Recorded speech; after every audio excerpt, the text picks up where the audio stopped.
bird on a tree. I'm just sitting here. I got time, it's clear to see. From up here, the world seems small. We can sit together. It's so beautiful, you and me. We're meant to be in the great outdoors, forever free.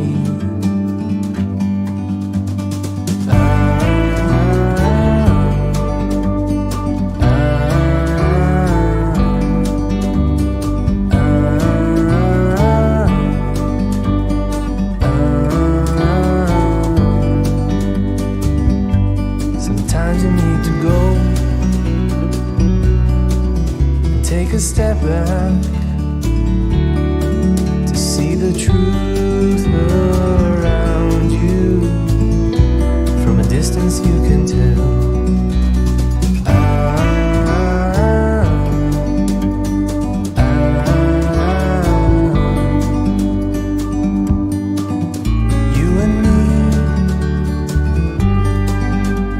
to be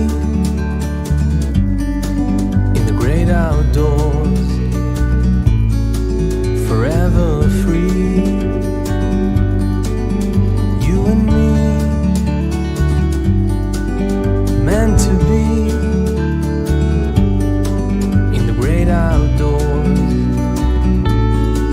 forever free.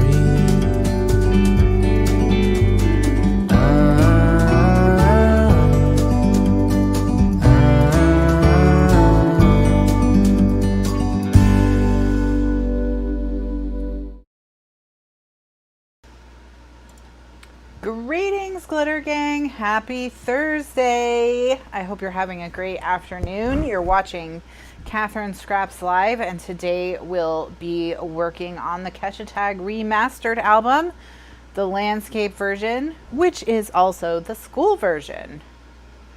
Today is also book club, so we have that to discuss. The book we'll be discussing is Footprints in the Sand by Mary Jane Clark, which was part of our June theme of books with flip-flops on the cover. Gretchen pointed out earlier that flip-flops did not play into the plot at all, and that was very disappointing. I said that I rated it 1 out of 5 stars for lack of flip-flops. So there you go. So the July voting is up, and it is Sandra's in the chat claiming the books. She's claiming the Ketchatag Remastered albums. She decided last week it was hers, and she's just become more sure since last week. I put a link in the video description. It's the very first thing in this video's description to the July voting. If you don't see it, then you joined the stream before I put that in there, so you can if you refresh, you'll be able to see the link if you want to click on it and check out the books. I will tell you about the books, what I know about them. As soon as I find the link, because I don't know what they are. Just kidding. Okay, so the July books, and in case you forgot what the theme for July was, the theme for July is we're continuing the whole Kathryn doesn't actually pick the books vibes that we started last month. So for July, what I did is I saw an ad on Facebook for the Book of the Month Club, and I was like, why don't I just pick one of these books from their July books? So that was my first thought, but when I put them all in my Amazon or in my library to see what the holds were, they were all like 10 weeks because they're books that just came out in July. So I went back to July 2019. So we're doing semi-fresh, not totally fresh, not hot off the press. They're warm. They're mildly warm. So they're from the July 2019 Book of the Month Club, and they are Gods of Jade and Shadow by Silvia Moreno Garcia. The Mayan god of death sends a young woman on a harrowing, life-changing journey in this dark, one-of-a-kind fairy tale inspired by Mexican folklore. Lock Every Door by Riley Sager. The next heart-pounding thriller from New York Times bestselling author Riley Sager follows a young woman whose new job, apartment sitting in one of New York's oldest and most glamorous buildings, may cost more than it pays. And Things You Save in a Fire by Kathryn Center. Kathryn Center's Things You Save in a Fire is a heartfelt and healing tour de force about the strength of vulnerability, the nourishing magic of forgiveness, and the life-changing power of defining courage at last for yourself. I also understand Things You Save in a Fire to be a firefighter romance. So we've been getting mixed messages about this book because intern Liz, so with the blurbs that I chose, I just pulled sentences off the backs of these books.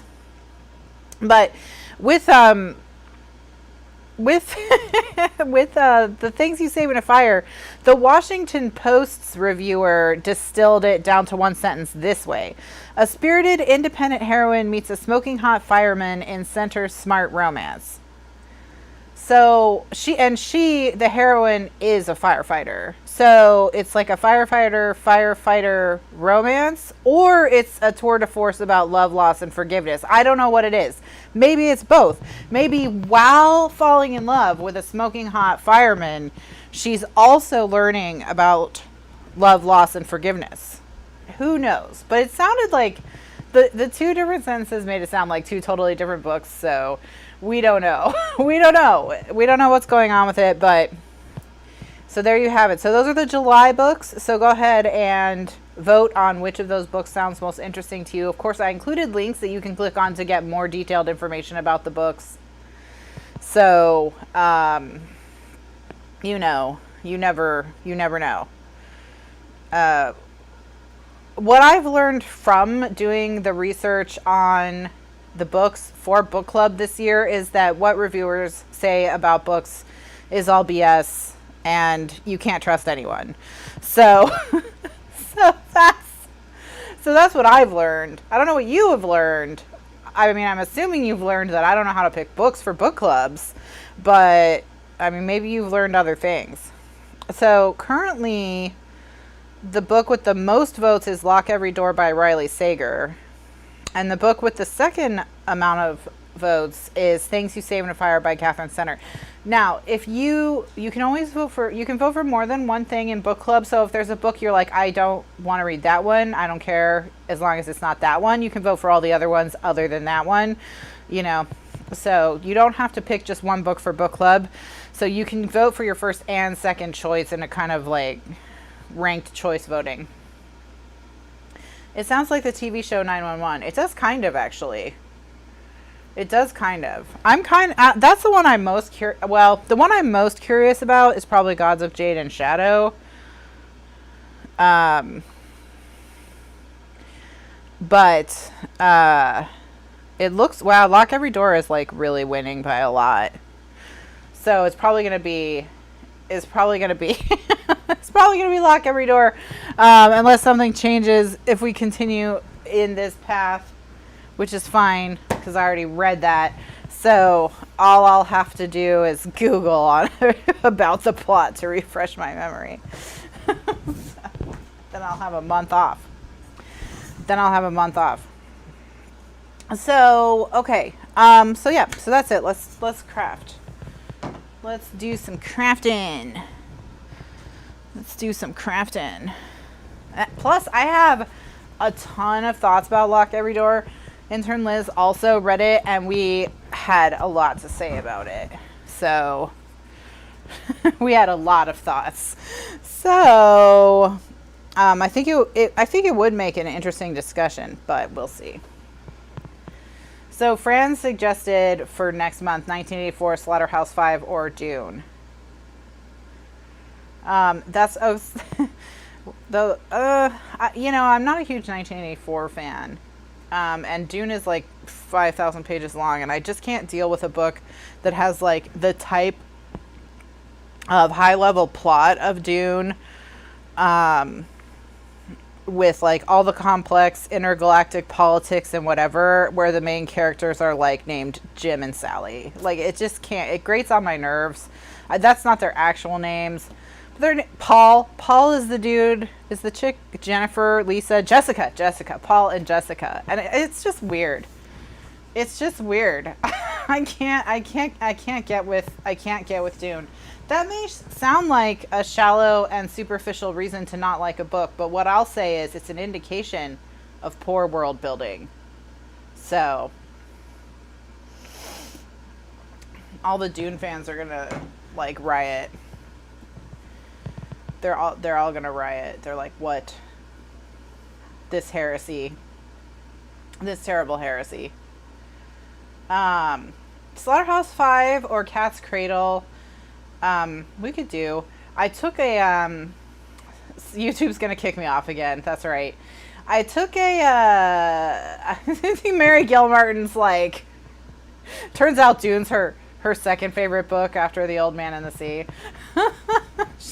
She's like, she's gonna have a rage stroke one day because of my book opinions, because of my hot takes on books.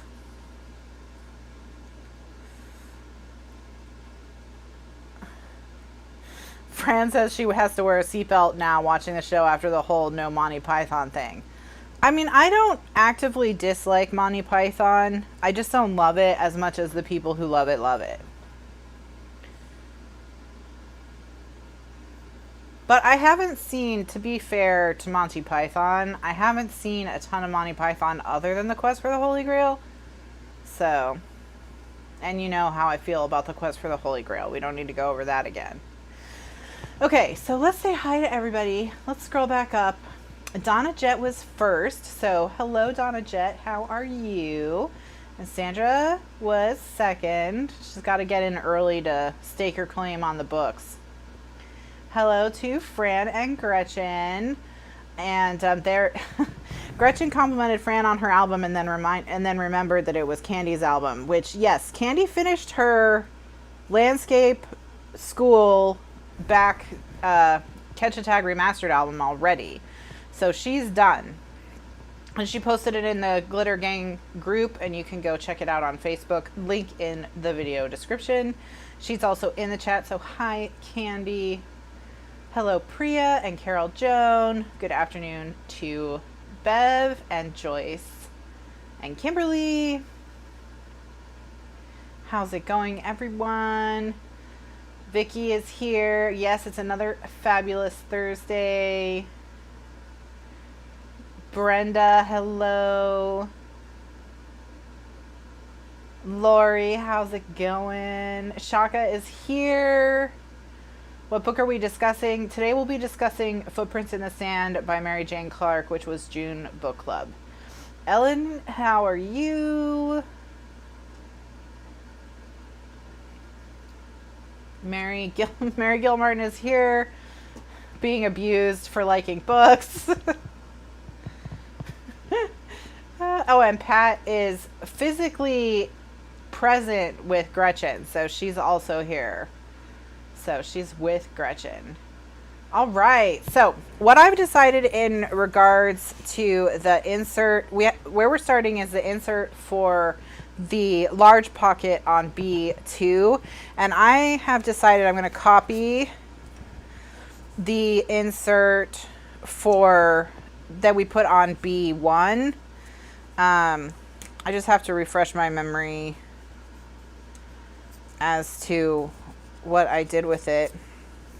This is the piece that I don't know what size I made it. So that's my big problem. And then I'm going to construct two of them and put the photo mats down, but leave the back and the, this part blank on the second one and just stick it kind of partially done in the third pocket. I think that this is probably like 2x4 or something, but who knows? Oh, Barbara Jean is here. It's 5.5. 3x5.5. Okay. 3x5.5. Sure, why not? Sure, why not? All right. So the other ones are easy. Okay. All right. So, well, I was going to make, other announcements real quick before I get through the announcement portion. I made the donation to Campaign Zero, so thanks to everyone who purchased that album basics guide. And also I placed the order for the Glitter Gang tools. So those are in production. They're now in production. So, yep, I think that's the last of my announcements. So, all right. Okay.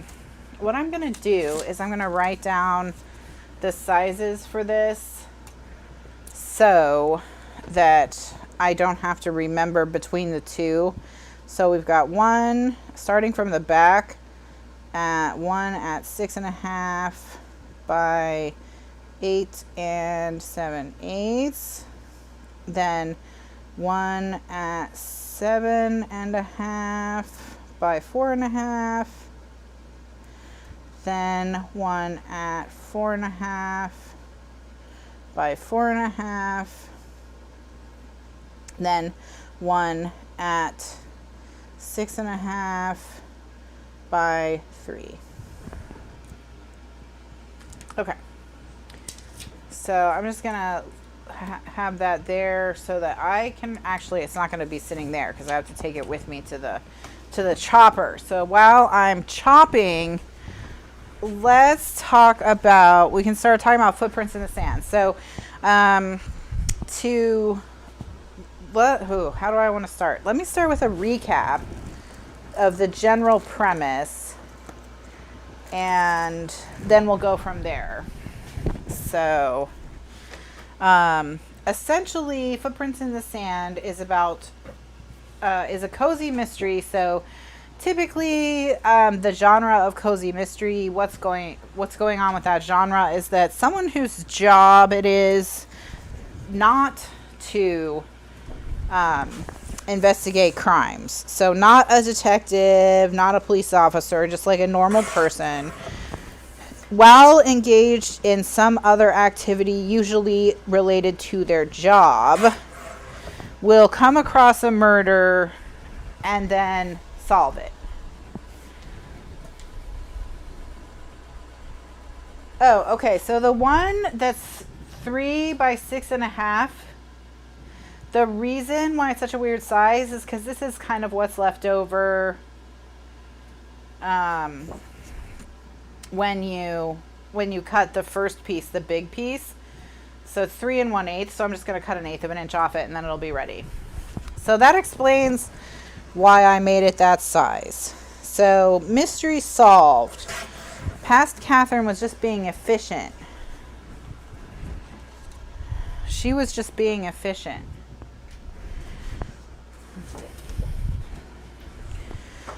So in this particular case, the individual is an out-of-work actress / baker who is baking a cake for their cousin's wedding, and the murder takes place at the resort where the cousin is getting married. So that's how this person becomes involved in the murders, or solving them. So the book takes place in Sarasota, which I did not know when I added it to the list. It was added to the list because it had flip-flops on the cover, which, as you know, was the only requirement for the books this month.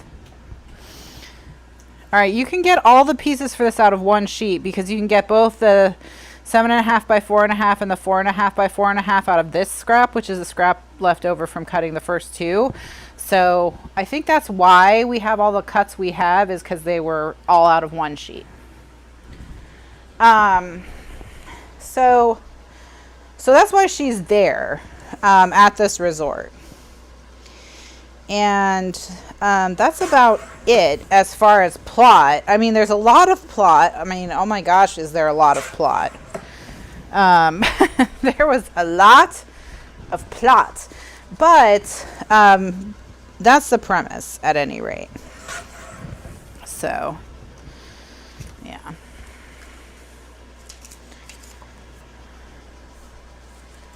All right, so what was everyone's general thoughts on the book? Did you like it? Not like it? Meh? Where did you all end up? Was it mostly popular or mostly unpopular?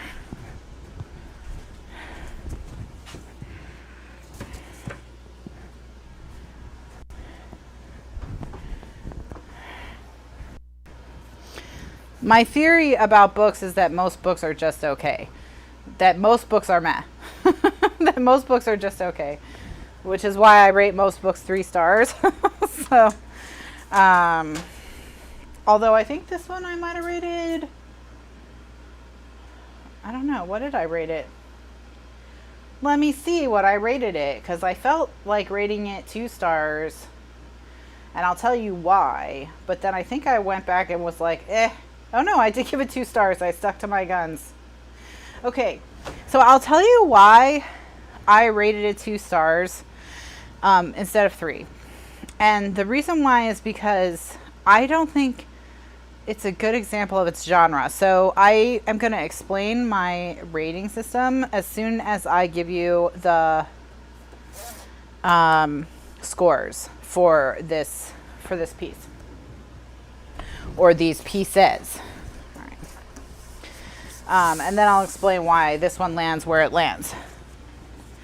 Okay, so the first piece is the 6.5 by 8 7/8 inch piece. Just set that to the side. It does not get scored. Then we have the 7.5 by 4.5 inch piece. That gets scored along the 7.5 inch side at 6.5.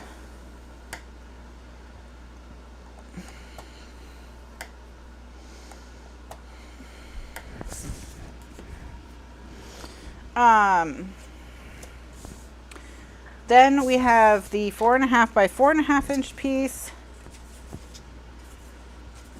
and that gets scored along one of the 4.5 inch sides at 3.5. And then we have the 6.5 by 3 inch piece that gets scored on the 6.5 inch side at 5.5. All right. So we're going to fold along all the score lines and burnish and then add the tape to the flaps. So while I do that, I'm going to explain my rating system. So I tend to rate most books 3 stars, but I do have a rating system I kind of keep in my head, and it is this. So for 5 stars, to get 5 stars, a book has to be superlative in every way. No mistakes. The writing is competent, more than competent. The writing is good. It's enjoyable to read. It has to transcend its genre if it's a genre book. And it has to, and if it's not a genre book, it has to really say something about like the human condition if it's just literary fiction, and not be torturous to read. So, so that's 5 stars. I don't give a lot of books 5 stars because not a lot of books deserve 5 stars.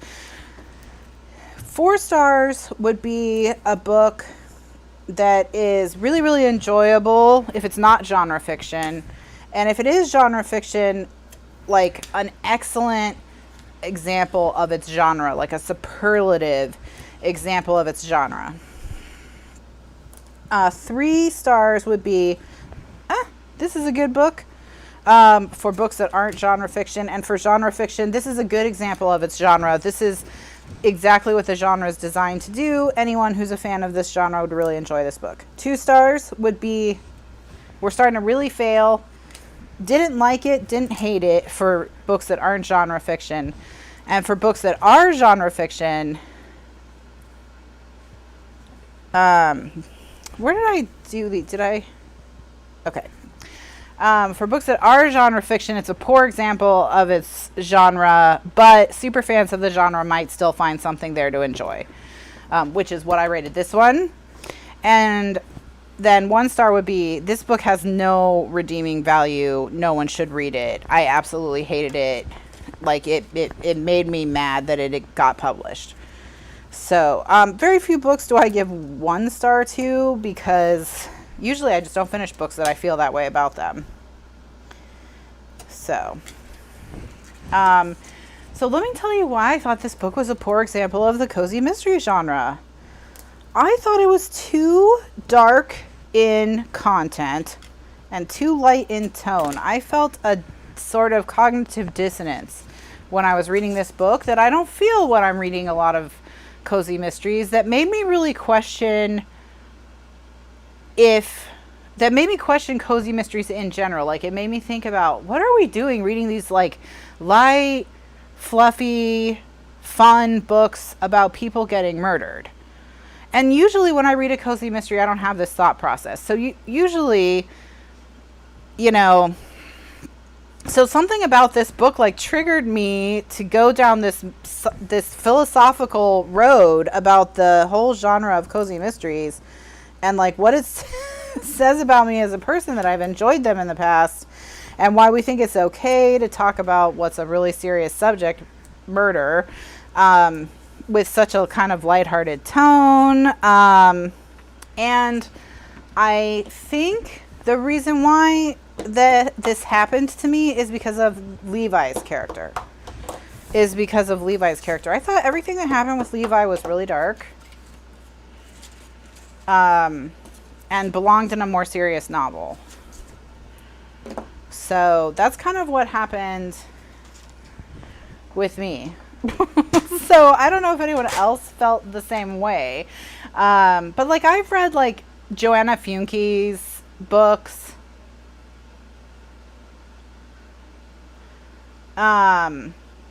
Which is like, she's like a baker too. And she's just like a small town baker. And usually while she's delivering a cake somewhere, like someone, I haven't read all of them, but like someone's murdered, and then she's dating the town cop. So I think that's how she's kind of like crime adjacent or whatever. And so, and when I've read her books, I haven't had this like existential crisis or whatever, or this cognitive dissonance over the people in the books. Now maybe I should have, like maybe I need to think about that more, but I'm not, sort of triggered by the content of the book to think about that. This is the 4.5 inch square. I'm scoring along one of the 4.5 inch edges at 3.5. But this one, like I said, this one felt, this is the 6.5 inch by 3 inch piece. I'm scoring along the 6.5 inch at 5.5 edges, at 5.5 inches. 7.5 by 4.5 inch piece gets scored at 6.5 inches on the 7.5 inch side. And then the last piece, the big piece, does not get scored. Well, I also had that same thought, Joyce. So Joyce just said in the chat that she liked the book with Skink better. I had that same thought. In fact, I felt like I'd been excessively hard on that book after I'd read this book. So I felt, like I said, I felt kind of bad. Like I felt like I'd really been too hard on Carl Hiaasen, who I just saw Carl Hiaasen in Filthy Rich. So I was like, right while I was reading this book, I watched Filthy Rich and Carl Hiaasen's in Filthy Rich. And I was like, man, I misjudged you. I'm so sorry. So it's like, I need to go back and raise the rating of that book or something. I'm going to maybe go back and give it an additional star. So I've just been really through the ringer with emotions about books and book ratings because of just remember the Pitbull. Well, and it's interesting because I forgot to mention this when we talked about Carl Hiaasen. But Gretchen said, just think about the Pitbull and you won't feel friendly to Carl Hiaasen anymore. I don't remember if I talked about this. But in Miami, it's illegal to own a Pitbull. Maybe I did talk about this. So, like, the implication in the book I felt was that the people were dog fighters. And so I think he was using that not to justify what happened to the Pitbull, because that was terrible, but that they were in an abusive situation already. So it wasn't like he took people's pets and murdered them. And that explains why they were so aggressive in the first place, is because they are used in dog fighting. I don't remember if I talked about any of that. Oh, Priya says, yes, I did talk about that. Okay. All right. Now, I didn't like that sequence at all. But, it is what it is. But yeah, yikes. The whole thing with Levi was just, first of all, I thought there were too many characters in general. Let me just throw that out there. That just in the book, overall, I thought there were more characters than there needed to be. So that was part of it. I thought there was like a little bit of character fatigue trying to keep up with all these characters. And I was trying to decide if I thought that that was weakness on the writer's part, like she couldn't keep you confused about who the murderer was without a million characters to give minor motives to, or if it was just like that's her thing. She puts a ton of characters in all her books.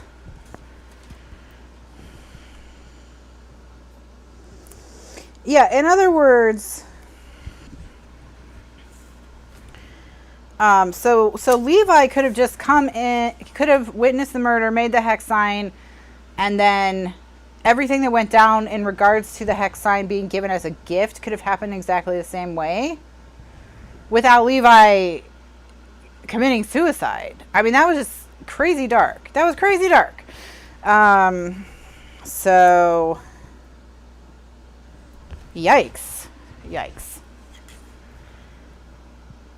Yeah, I felt like if we'd read the first two, we would at least known her and her parents and maybe the aunt, and like the boyfriend, FBI guy, who he didn't need to be in it, period. Like there was a lot of people that just didn't need to be there. They added nothing to the situation other than me having to try and remember their names and how they knew. Well, that's what my problem with it was specifically, Mary. Where Mary said it was incredible to her that he would kill himself rather than go to prison. I just thought he was going to like stoically go off to prison and just accept that that was, you know, a consequence to him of keeping his family safe. And that was just going to be that. And then he would get out of prison later when the true murderer was revealed. And that is not how it went down. So that's what I would have thought mentally. And like Mary's saying, it would be hard for a Catholic to commit suicide in the same circumstances. So I can't imagine an Amish guy doing it. And that is why I had the thought, like, yeah, Catholics just like, yeah, that it was just weird. It was just weird decisions. And Levi's uncle was there strictly as a red herring. He didn't need to do anything. Yes, exactly. Like, this is what I mean when I said I kind of had, like, character fatigue. Like, Levi's uncle was just there to throw you off the scent of who the real murderer was, you know. Yeah.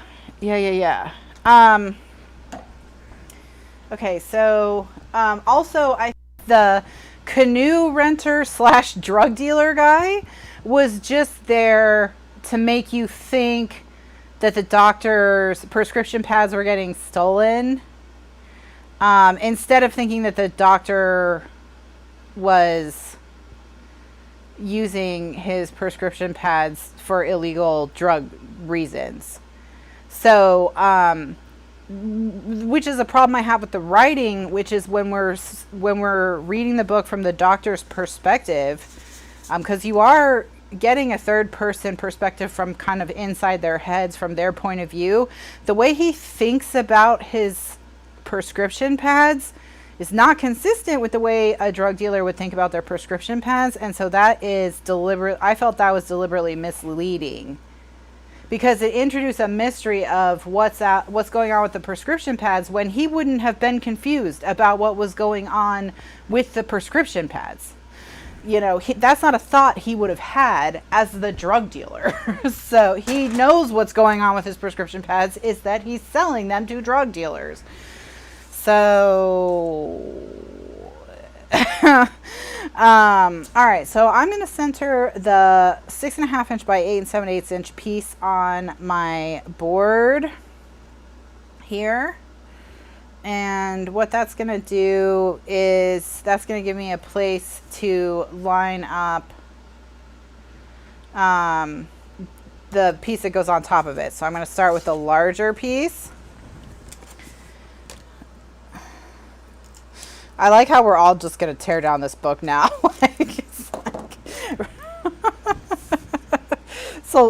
So what I'm gonna do is I'm gonna center this piece on the board and then stick it down. Now in this case I know it's 2 1/8 is the center, because I know that this piece is 4 1/4.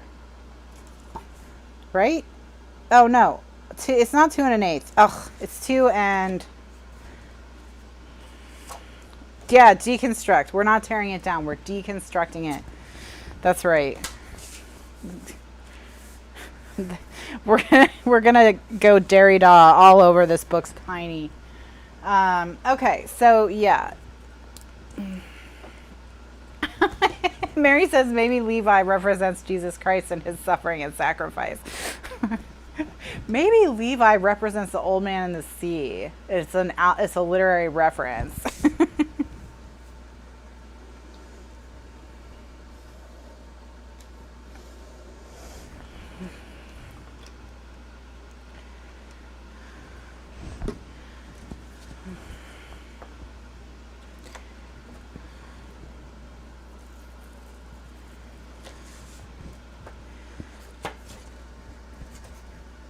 So Beverly said, who cares about why he collected those Netsuki? Yeah, he only collects the Netsuki so that she can post about the Netsuke. Sorry. The Netsuke, I think.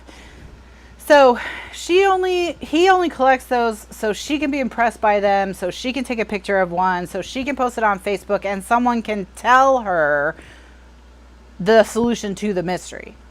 So those are there as a plot device. Donna posted earlier in the chat that she didn't feel up to reading this month, so she didn't get the book, and now she's like, wow, I'm really glad I did not get this book. You're welcome, Donna. You're so welcome. We suffered so you would not have to. All right. So while those other ones are drying, I'm just going to do the other side, and hopefully this time I'll line it up instead of being like, oh, I know what it is. I don't have to actually line it up because I know what it is. No, you don't actually. You don't know anything.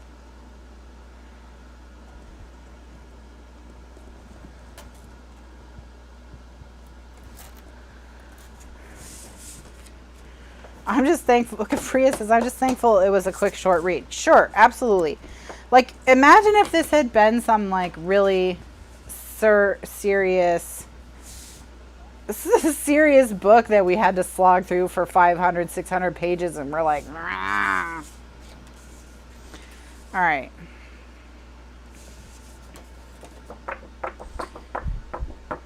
All right, so while we're waiting for this to dry and the tab on this to dry, I'm going to go ahead and stack these because these two get stacked on top of each other. Well, and she wasn't really a detective. She felt too one-dimensional. Yeah, but like I didn't get her motivation for getting involved. So like, for example, I read like 12 or 13 of the Janet Ivanovich Stephanie Plum books, and she comes across murder mysteries in the general course of her job. So it falls, which is not specifically about solving murders. So it's a cozy mystery in that sense. Now her job is crime adjacent in that she's a bounty hunter, the worst bounty hunter of all time, actually, as far as I can tell. So she's not particularly good at being a bounty hunter, and she comes across murders just in the general course of that. So but then they usually affect clients of hers. So she usually has some kind of reason for getting involved. Like you know what I mean? But all we have is that she's nosy. Exactly. That's all we know. I'm going to just eyeball this one. It's only like half an inch. I can just eyeball it. But yeah, as far as what's her name? Piper. As far as Piper goes, I'm like, what are you're just go to the wedding and mind your own beeswax.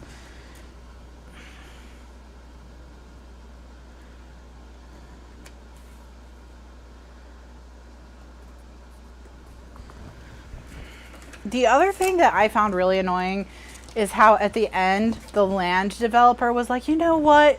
The hotel's big enough. We don't need to develop more land. This has really taught me about what's important in life. I was like, please. Like, you made that guy seem like a greasy weasel the whole book.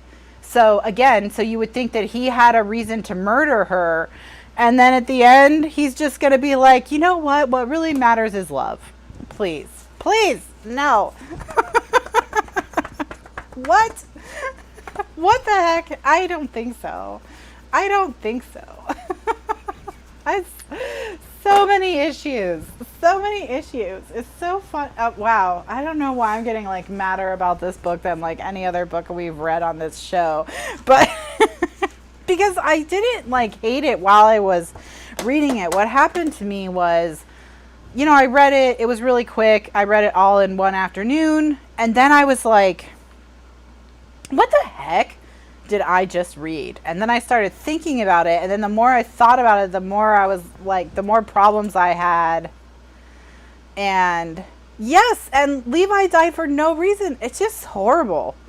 So his family just had his family had no closure. I mean, and the flip-flops were never mentioned. They never came into the story at all.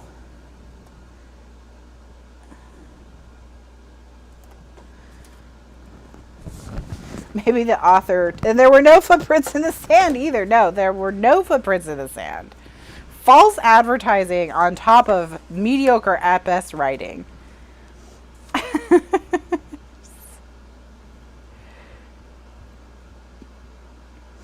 I wonder if people are like, oh, there were old flip-flops by the dead body. Yes, in the dirt, they were like, these can't have anything to do with the murder, and better bag them anyway. Well, and it's one of those things where I was like, you know, and as I was getting ready for this show and I was kind of gathering my thoughts about this book, I was like, you know, I'm going to pan this book again, and they're going to be like, does Kathryn just hate reading? Does she just hate books? And like, is the answer yes? Like,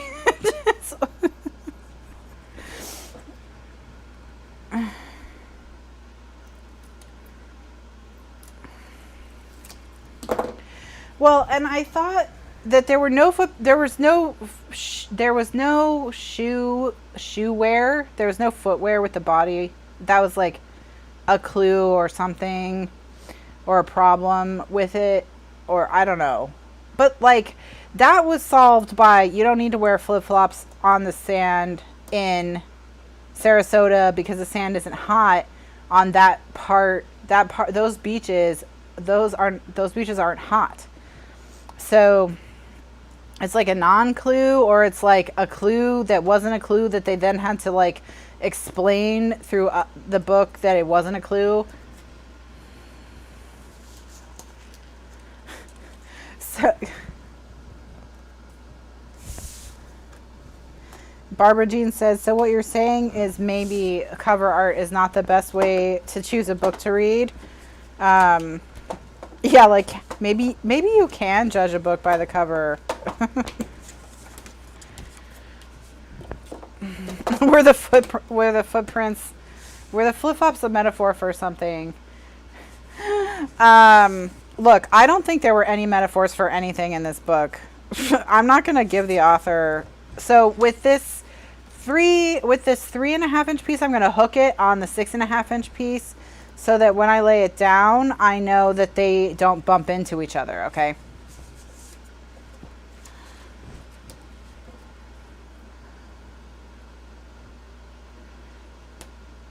Then Mary says, riddle me this, Batman. Could Crider Robinson have really carried Shelley Hart from his car to the beach and dig a grave to bury her? Did anyone get the idea he was a young buff guy? I did not. No. I did not get... I did not get the vibes that he was a super buff in his prime gentleman. At all. I also, let me just say, I did not get the vibes that you would look at that hex sign and you would be like, oh, now I know who killed Shelley Hart. Like that, no one would do that, not even the murderer, I don't think. Well, I guess we could say that he forced Levi to help him, but my assumption was that Levi just caught him in the act of doing it. And oh yeah, did you catch the line from the witness who said she saw a man carrying a woman out to his car, but she didn't know what to do? Yes, that Roz maybe was her name. And then I'm glad you brought up Roz, because let's talk about amnesia. Is there anything lazier than amnesia? I mean,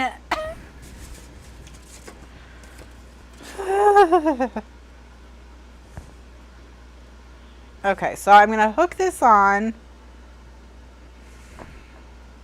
and then just close it. And that way I know that they're lined up and that they're not going to bump into each other.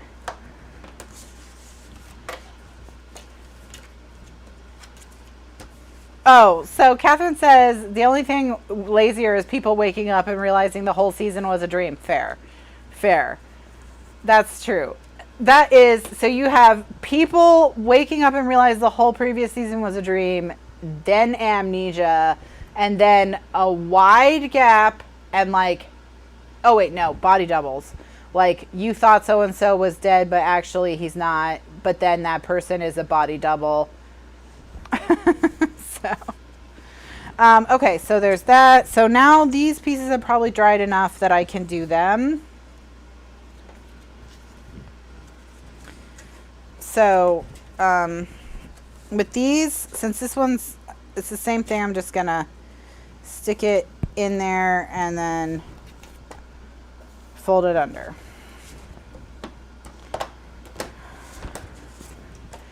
Well, and why were they doing mouth to mouth when she was wearing an oxygen mask? I'll tell you why I thought that was going to come into play. I thought that some of the tetrodotoxin was going to get transferred to his mouth and then he was going to have a stroke and they were going to be like, what's going on? But instead someone was like, isn't a pufferfish missing? Maybe everyone has been pufferfished. I don't understand these choices. Oh yeah, because she wasn't actually breathing because she was paralyzed by the pufferfish. There was a lot. There was just a lot. And because the doctor was trying to kill... Well, yeah, I think it was to thwart the... I mean, the real reason is because the plot required someone to thwart the doctor. Okay. All right, how many... 1, 2, 3, 4. We need 4. Wait, 1, 2, 3, 4. Yeah, we need 4 of these. Okay. So we need 8 technically. Technically we need 8. Well, I don't know how much this book costs. For me it costs $0 because no one it was at my library, and I know you're going to be shocked to learn that nobody wanted it. There was no wait for this book. There was no wait for this book. But I'll tell you what it would cost you to buy it on Amazon. Let's find out. The good news is it really only takes you like 3 hours to read it. So, it's not like a huge waste of your time. All right. So, the Kindle version is $6.99 on Amazon. And the paperback is $14.99. Robbery.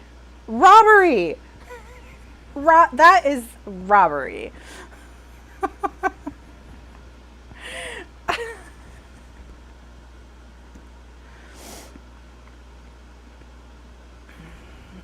Oh my gosh. Oh my gosh. It's an outrage. It's an outrage. Oh, I forgot to tell you also, my bad.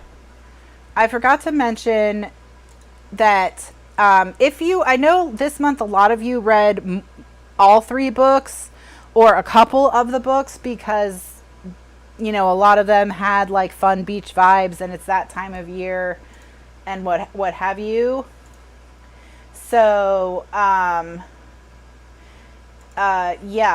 I wanted to let you know that if you read the Mary Kay Andrews one,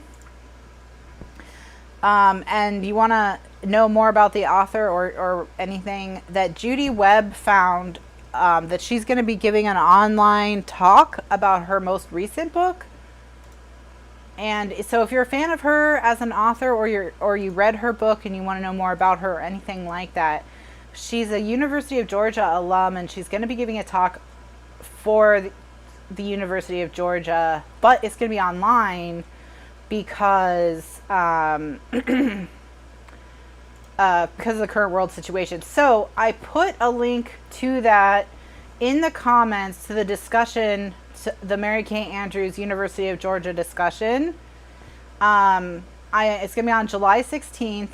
And I put the link in the comments on both where you voted on the June books and on the post where I announced what the June book is.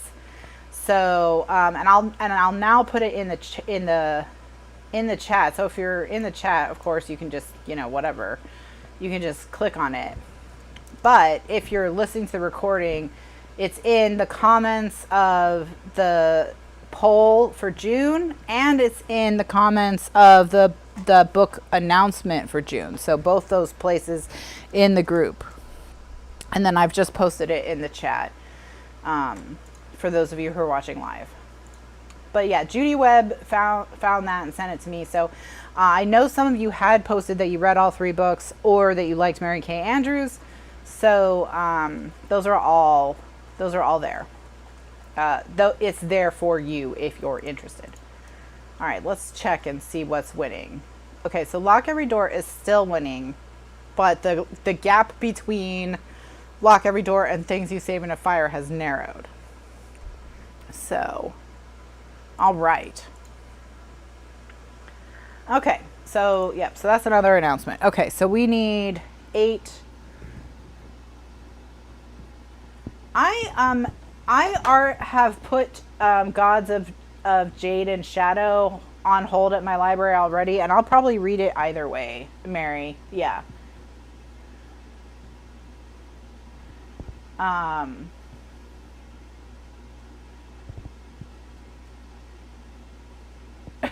Kathryn said that she has ADHD, so it takes her a lot longer to read books because squirrel, and which is a Up reference if you don't know, but and then someone said that the chapters in this are so short it might have been perfect for you. Yeah. I mean, the chapters were bananas short. Some of them were like a paragraph. Why did we need 200 chapters in this book? Let's get mad about that. Let's get mad about that too. While we're at it, all right, this is all I have left of my white pre-cut cards. 1, 2, 3, 4, 5, 6. Did I use? Yeah. 1, 2, 3, 4, 5, 6, 7, 8. Let me just. Here's my off-white. So I use off-white way less.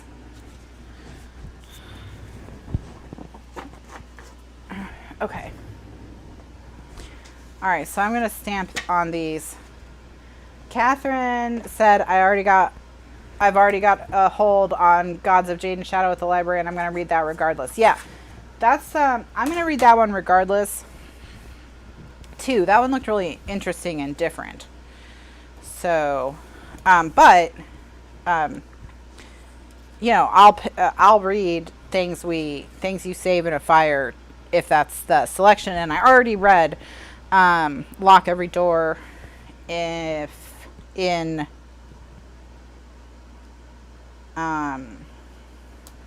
that one is the choice. So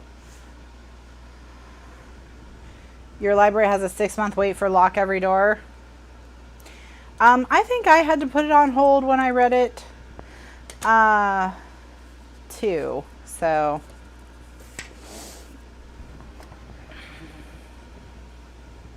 if it's not the selection, Gretchen's going to wait till I read it and rate it. That's funny. I have to decide what I want my 50-second book to be, by the way. So I have 2 books I'm going to read this week. And then those will be books 51 or 50 and 51. And so then book 52 is all I have left for my challenge. Book 52 is the only book I have left for my challenge. And like I saw this subreddit called 52 Books, which is where people are trying to read 52 books in 52 weeks on Reddit. And one thing people do is they post their like, congratulations, you finished your challenge screenshots. And I've noticed that whatever book you read like when you finish the challenge is part of that. And I was like, oh, I want that to be like a good book, like an impressive book. So I'm trying to decide what I want it to be. And I'm considering Infinite Jest, which I own and have just never read because it's a lot. It's a lot. Or 1Q84, which was gonna be my big challenging book for 2020. So I thought maybe I would just do it as my last book. But I don't know. I feel like The Giver of Stars, Before You Were Yours. Oh, are you giving me impressive books? Where the Crawdads Sing. So I don't know. You're reading 1Q84. Are you liking it? Fun with Dick and Jane. Where the Crawdads Sing is on my list. And I think The Giver of Stars is on my list as well. I don't know about Before We Were Yours.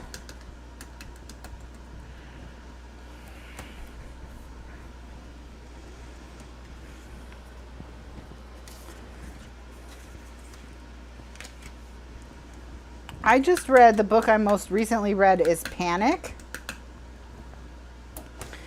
which is about a dying or dead small town, like former manufacturing town in New York State, where every summer the kids, well, every day during the school year, every kid in the high school has to put $1 in a pot. And then over the summer, they play a game called Panic, which has increasingly dangerous challenges. People have died playing Panic in past years, been crippled, you know, all kinds of, it's a very crazy game. But the reason why is because the plot's usually $50,000 or the pot is usually $50,000 or more. So it's a way out of the town for one person. So, you know, people are so desperate in the town that they will go to great lengths to try and get out. And so the book is about the game, of course, but it's also about what would drive someone to participate in something this dangerous, you know. So it's a commentary on sort of, you know, the death of Main Street, these dying small towns that have lost their manufacturing. So, and I thought it was good. I thought it was really good.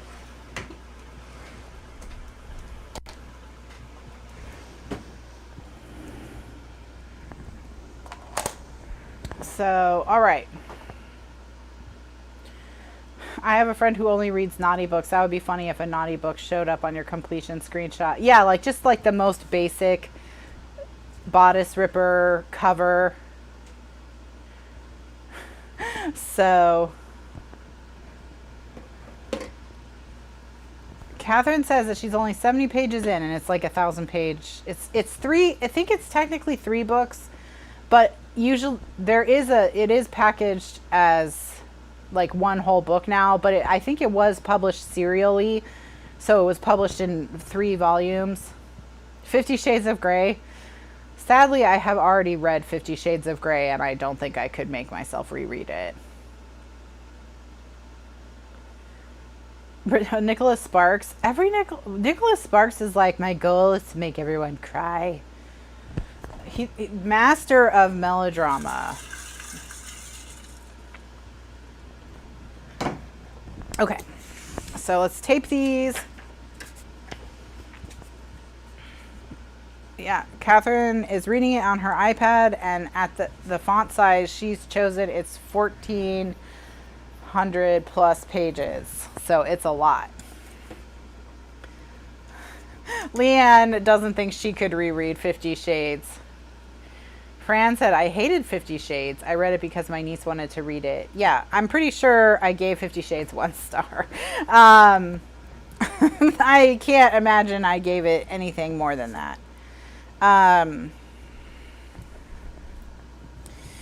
I did read it because when it was at peak popularity, there was a controversy over whether or not it normalized in some way child abuse. So not that there was also a controversy that it normalized domestic abuse, which is in the relationship between the two main characters, Christian Grey and Anastasia Steele.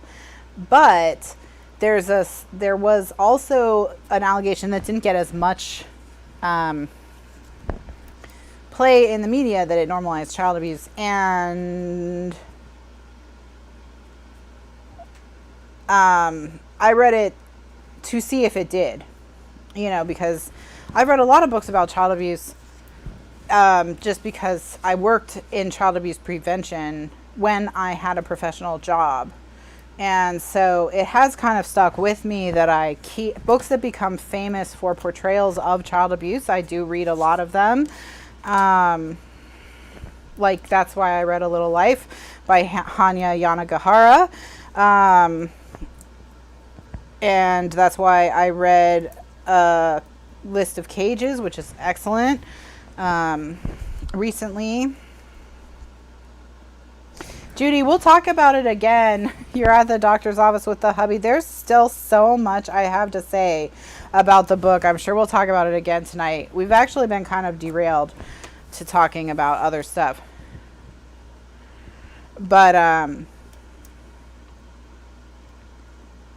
the writing is objectively bad in 50 Shades of Grey. Like, it's just objectively bad.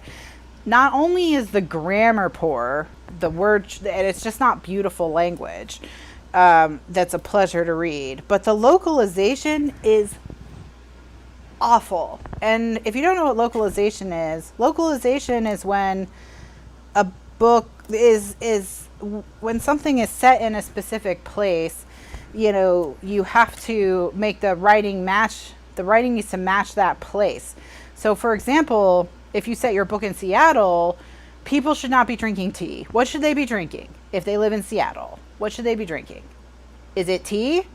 Or where would they go for beverages, and what would they drink there?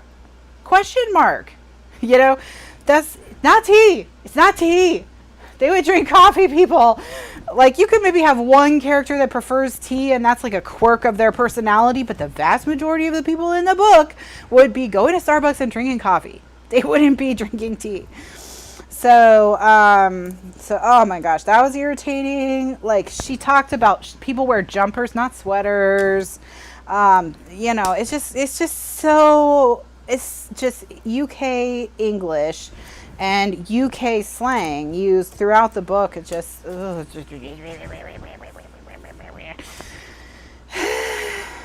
my gosh. 50 Shades of Grey is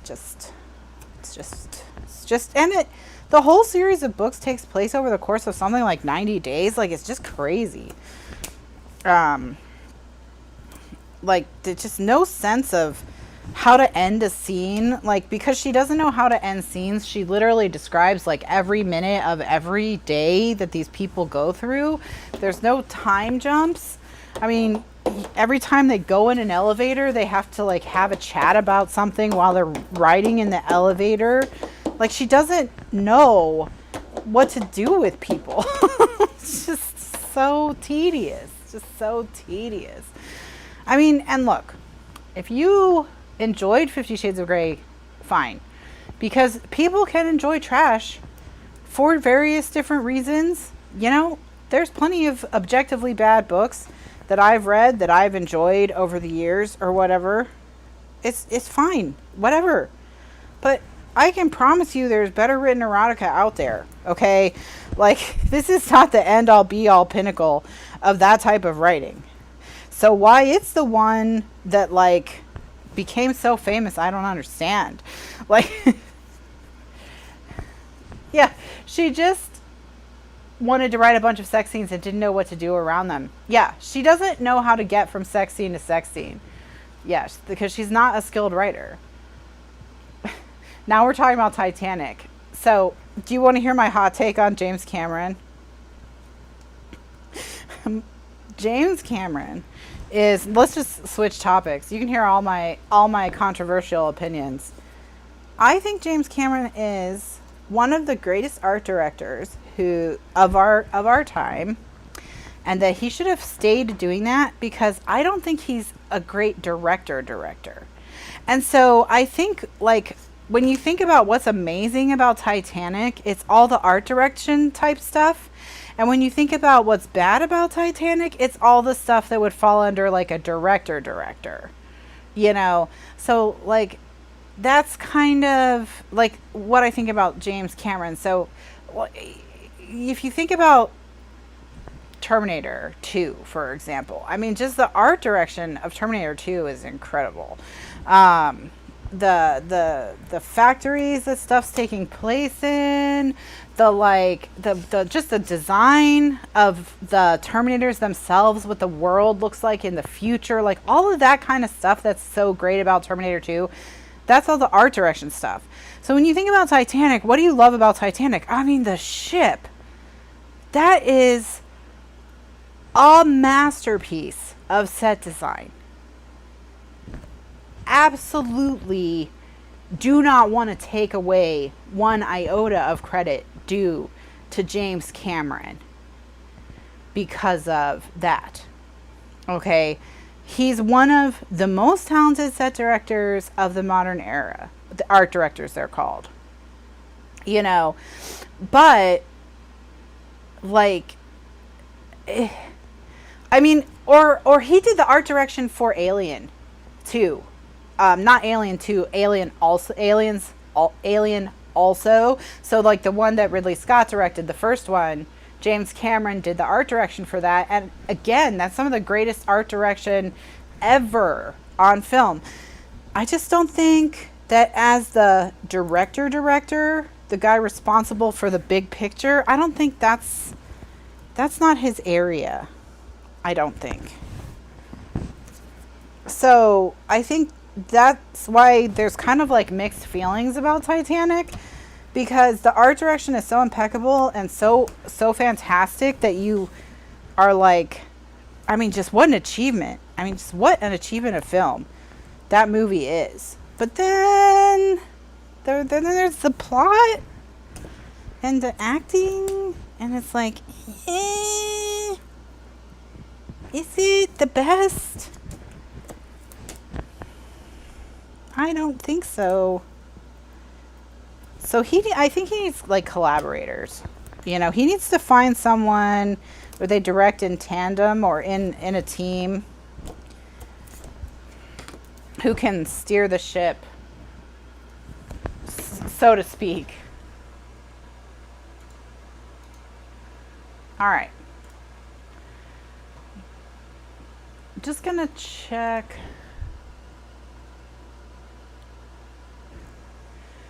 Do you mean the plot, or do you mean the plot holes? Yeah, exactly. Exactly. You mean the movie's supposed to have good acting for the plot? Yeah.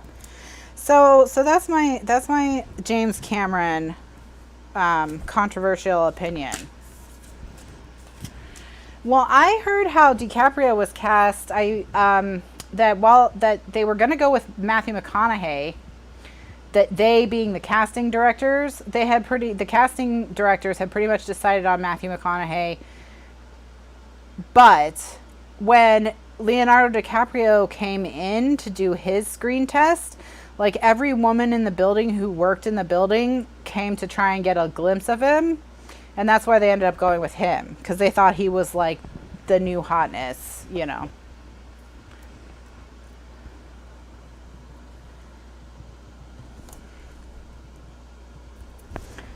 So,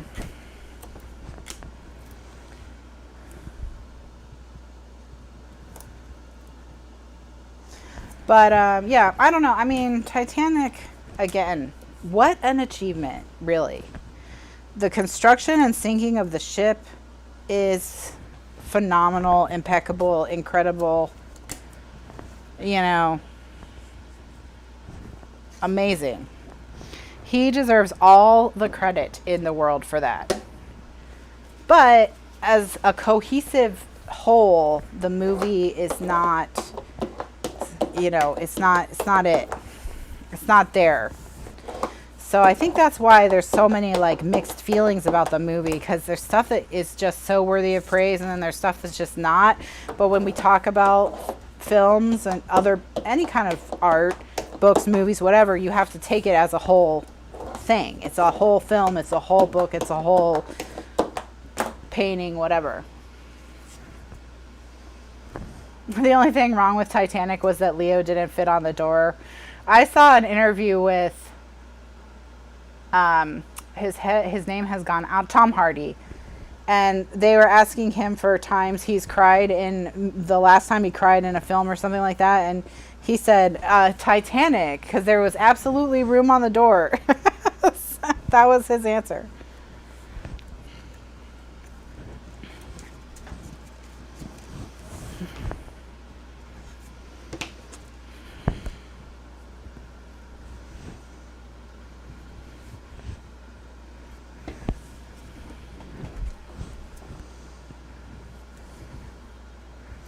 All right, so, wow, we are way off topic from...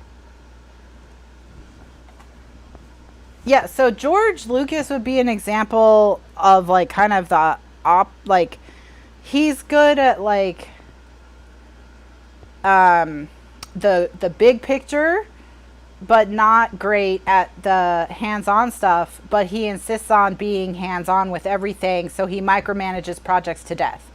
So he would be like the opposite of George Lucas. So like maybe when I'm talking about how collaborators, maybe if you take George Lucas and James Cameron and they form a team, that would be, you know, that would be amazing probably. Because George Lucas could set the tone and do the big picture, and James Cameron could build the sets and do all the set design. Then we need someone to do the writing and the characters. We've talked about this before, that some of the people that they considered for Anakin Skywalker and didn't go with, and how I think they're wrong, and one of them is Joseph Gordon-Levitt. Why would you not go with him? He'd already shown that he could be a creepy little monster on Dark Shadows. What on earth? But he's still, you know, cute. He can also look cute and innocent. Like, hello, that was a mistake. That was a mistake.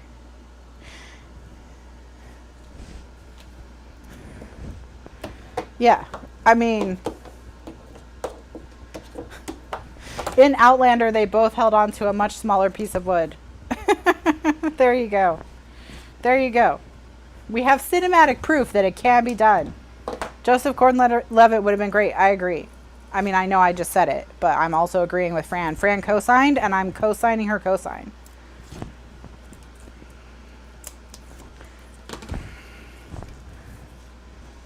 The magnets are going on this piece and this piece. So I'm going to put the magnet on this piece and the metal on this piece. Well, no, I'll probably put the metal on this piece and the magnet on this piece. I don't know. One or the other. But that's the outer layer. So that's what I'm going to go with. All right.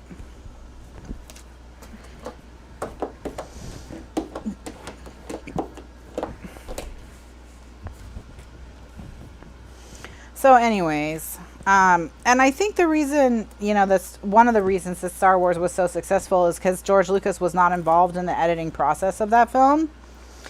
So, you know, he didn't have as much control over that project as subsequent projects. And same with Empire Strikes Back.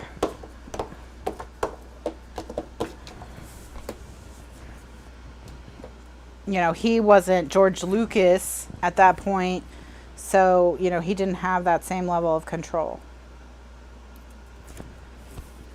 that he was able to exert over the prequels, which is why they are what they are. So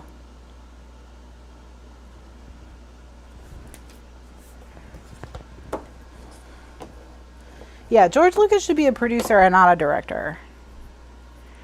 And he should be like, yeah, he should guide. He should guide. Okay. So let's do metal on this and magnet on this. Yeah. So let me get out my metal and my magnets. Always nice to see what comes out of the drawer with the various pieces.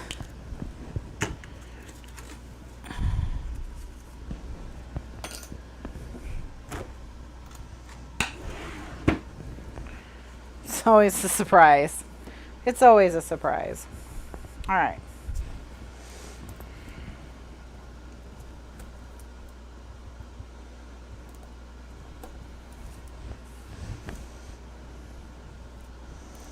But yeah, we are way off topic from the book, but that's my general overall. I mean, we can nitpick the book more later, but my overall issues with the book as a whole piece of art would be that I thought it was a poor example of its genre, that being the cozy mystery genre, and that it did not follow, sort of the norms of the genre that it was a part of, and that was, oh yeah, the narrow piece goes on top of it. That's right. So this needs to go underneath. You're right. I mean, I guess it can go any way that we want, but that's how I did it before. But I'm confusing myself because I don't have it sitting correctly. So I'll just peel this off.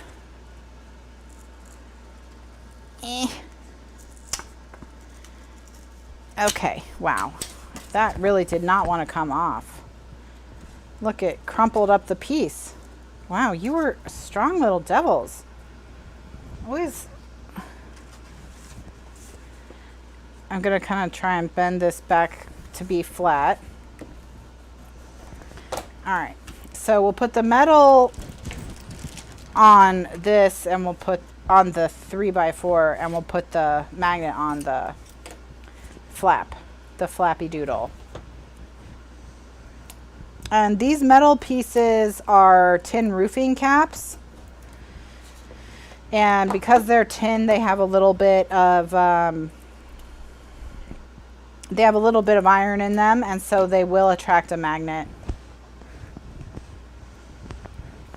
But if you can't get tin roofing caps where you are, you can use instead eyeshadow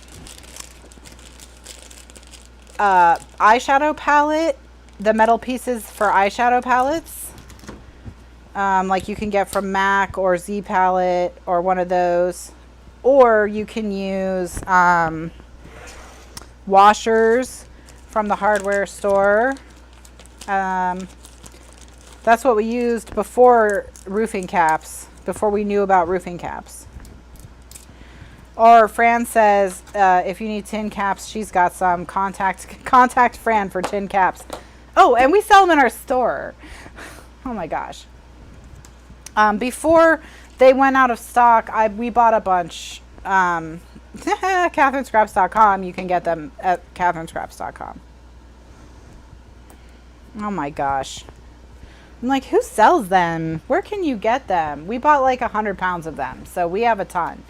Yeah, we have a ton.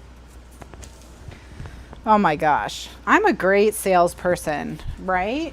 Aren't you just blown away by my super sales skills? I know I'm blown away that we ever sell anything.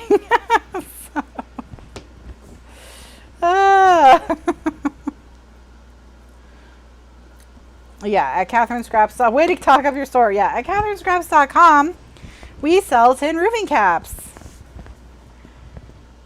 Because when the roofing industry switched to plastic caps, we bought a bunch of tin caps, and so we'll be able to sell them for a good while.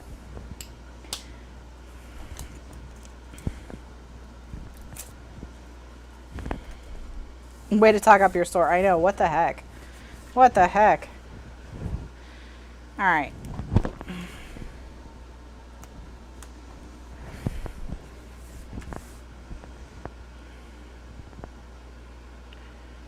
But if I don't sell them, I will have a lifetime supply for myself. I know. Maybe I'll tell Mr. Lifeguard, like, when we get down to like 20 pounds, don't sell anymore. Cut them off. Cut them off. We do not currently sell magnets in our store. We don't sell magnets because there's a lot of laws regarding the shipping of magnets, both within the US and internationally. And so we don't sell them because of that. We just don't want to deal with it. So that's why. But Kathy from Paper Phenomenon sells magnets.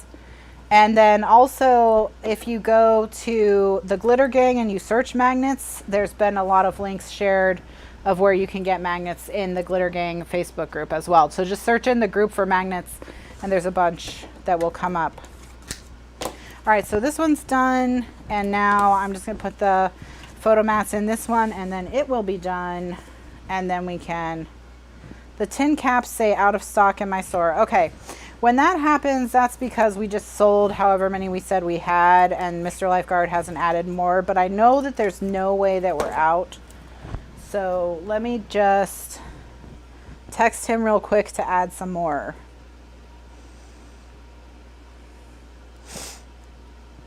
And hopefully he can get that done before the end of the show.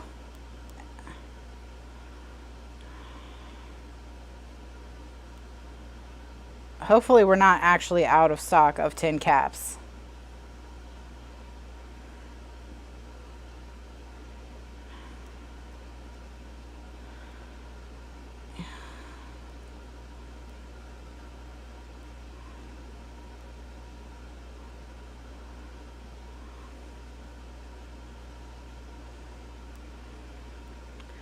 I'm going to say, can you add some more units so they can buy them unless we're actually out of them, in which case, what the heck happened?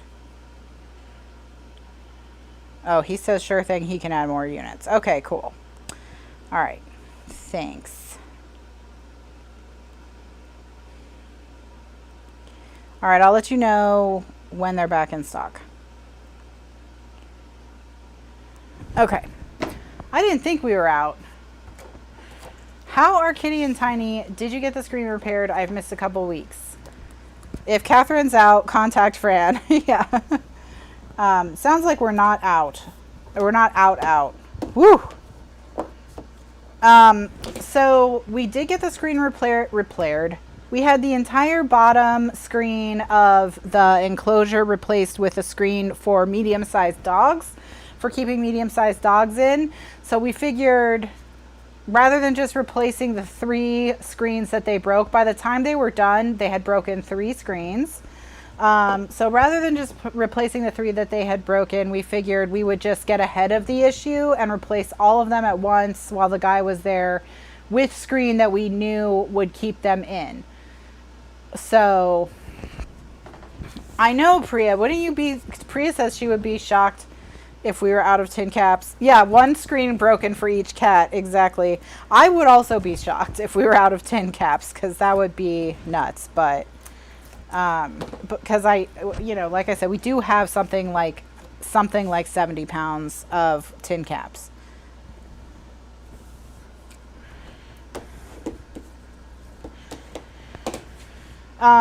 So we haven't had problems with the cats since we did that, and in fact I think it's a little harder for them to see through this screen because they don't even fight with mittens as much as they used to.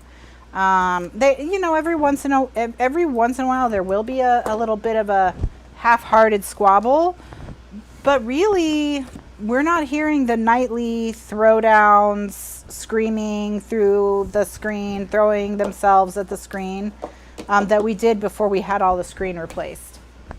So it really has not been as much of an issue with mittens since then. Now it has been raining a lot, so we also think it's possible that Mittens has a place she goes when it's raining. You know, that's not where where she's bothering Kitty. But you know, who knows? It just hasn't been a big problem since.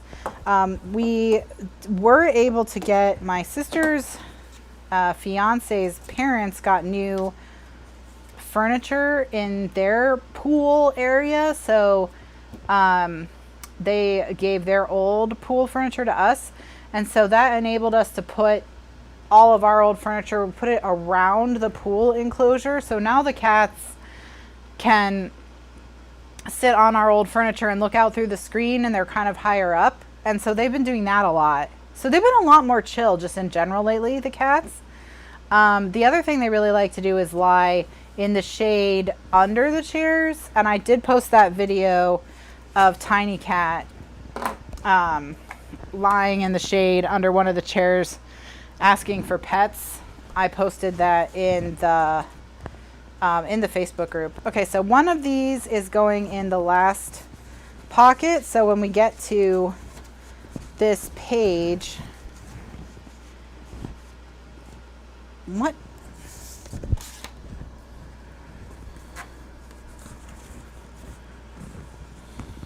Ew, are these for, oh, these are for these. Okay, I was like, what am I getting stuck on? Is this for this flap? Wow, I am like really planned ahead on that pocket. Did I plan ahead on this pocket and just not notice? Yes, I did. Oh my gosh. I had this flap already cut. I had these photo mats to go on the back of these already taped.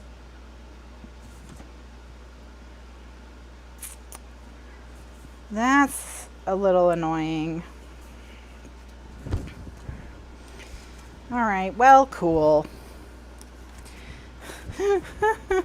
Cool. All right, well, let's put these back in the pocket. At least we'll get to use it for the last one. All right, so now we're gonna decorate this one to go to kind of, it's gonna match these vibes. And then this one is done and it's going back in its pocket. Oh, looky here.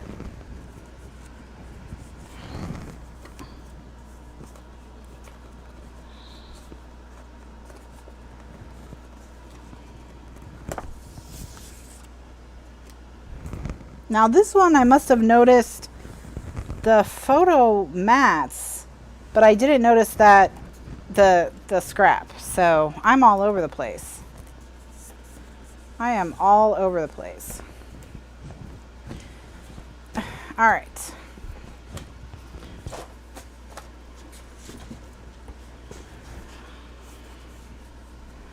So there's our inspiration. So this is a place where we can do like a cute little, like, use some of our words and things like that. So let's get all our embellishments. Aren't you proud of Fast Kathryn? Yeah, I guess. I guess she can have one in the win column. She can have one in the win column.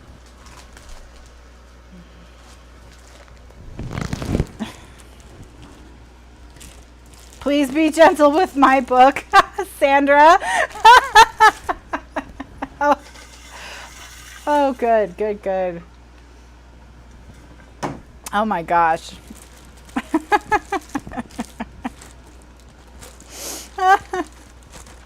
Pretty, please be gentle. Perfect. I love it. I love it. She's going to manifest this book into her house through the power of positive thinking.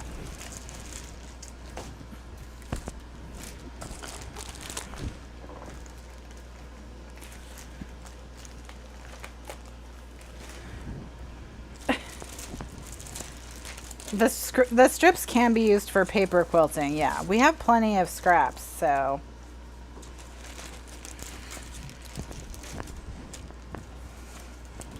All right.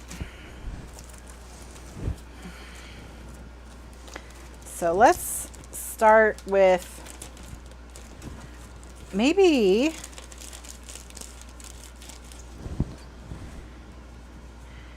this is a good time to use our globe.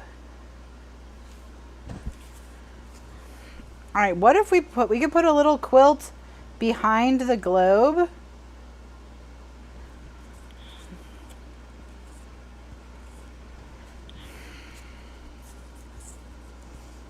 That's cute. That's a good place to use the globe, I think. So now we just need to figure out what's going to go, you know.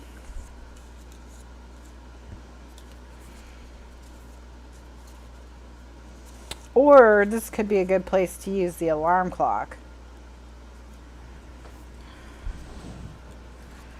All right, let's look at some of our words. We're going to put it on a nonstop flight to Jacksonville. Ah.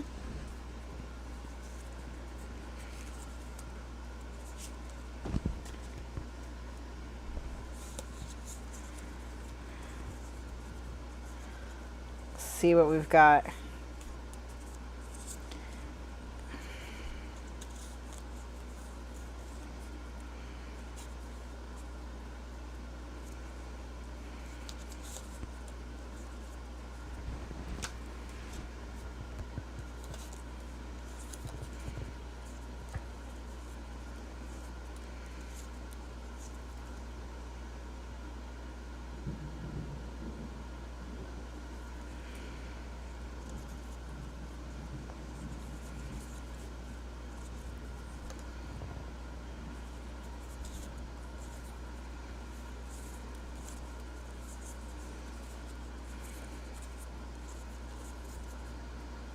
All right, so I'm thinking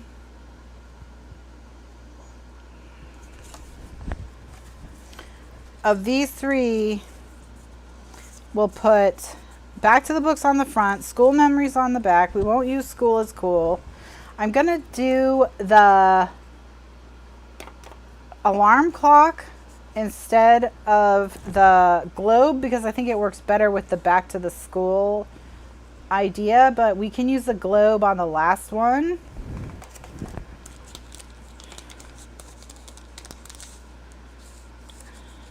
Ooh, school time. What? Oh my gosh. Well, maybe we will. Oh, look, it fits. We'll just tie a little ribbon in it. And we'll have two of the, okay. So then if it's school time, should we do it? We'll do back to the books inside. Okay. All right. Okay. Look at us. Any birthday plans? Well, so we are going to, we just did an Instacart from the liquor store because we've been spending a lot more time in the pool. In fact, my shoulders are really sore because we were in the pool a lot yesterday. And after Mr. Lifeguard got off work, we were out there for a couple of hours. And so even today, I feel like soreness in my shoulders. So, but we ordered some pool floaties and some tumblers, some stainless steel tumblers.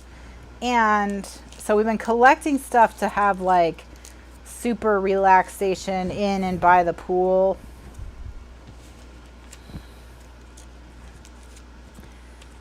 Fran says she and Sandra need to come visit when I'm done with the book. That's not suspicious at all. That's not suspicious at all.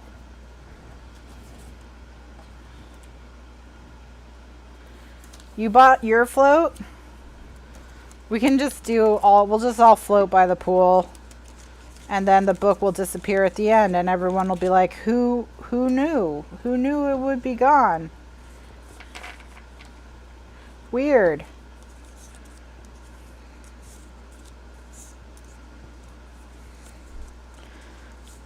But who could have predicted this turn of events? They'll just blame it on Mittens.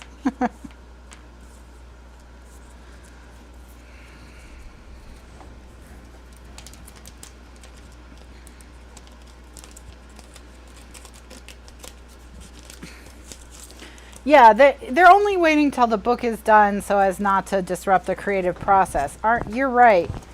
You're right. Wow. I mean, I can't believe that I thought anything suspicious was going on, Gretchen. You're right. I feel bad now. I feel bad now. What was I thinking?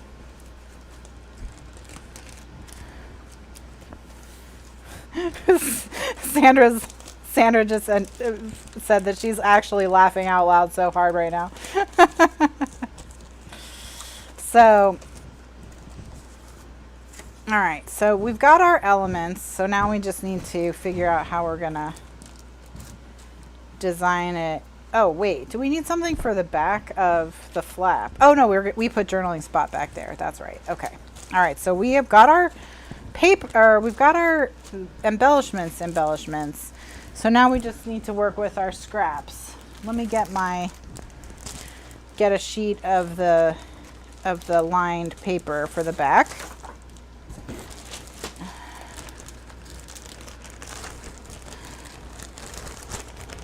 Okay, good. All right, now.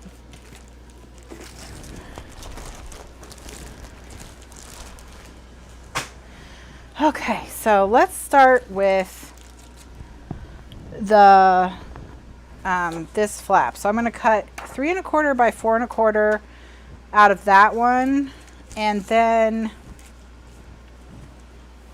for the front I'm going to cut a 3 1/4 by 4 1/4 out of scrap, and we'll cover the scrap with, we'll make a quilt to go behind this. Okay, so 3 1/4 by 4 1/4 of scrap and of ledger paper.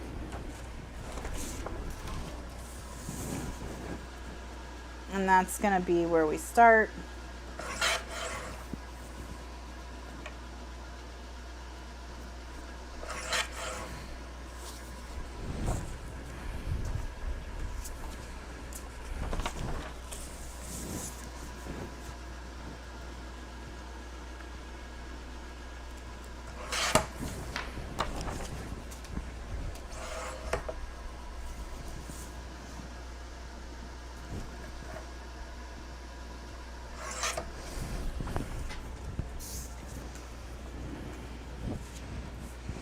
All right, so I'm going to ink.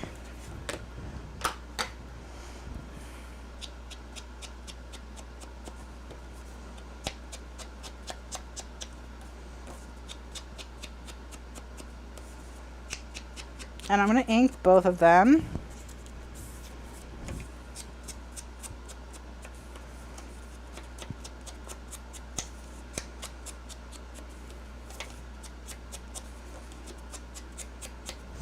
And then this I'm going to ink while it's still mostly solid on the outside.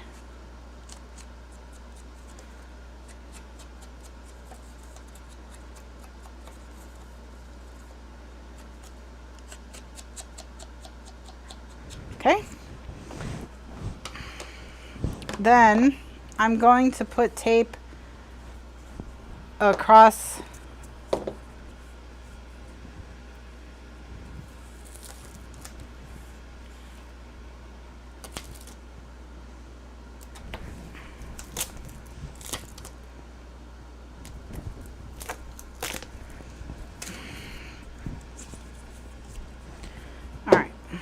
and then I'm going to peel this up.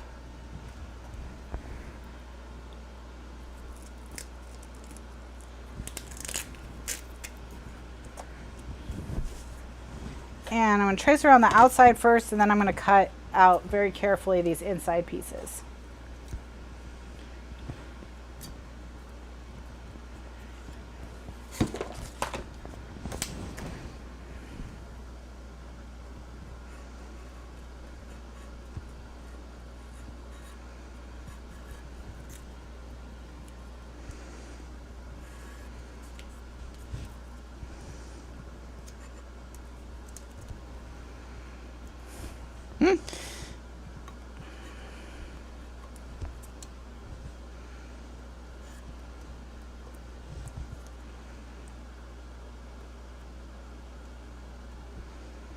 So yeah, so we're gonna do some pool stuff. I want to get some nice steaks for my birthday. I'm gonna take the week off from the show that week because July 8th is a Wednesday. That's my birthday.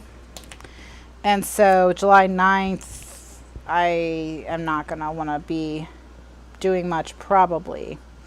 And just grill by the pool, have a nice dinner, drink some wine in the pool. This is my new thing. I'm like really excited.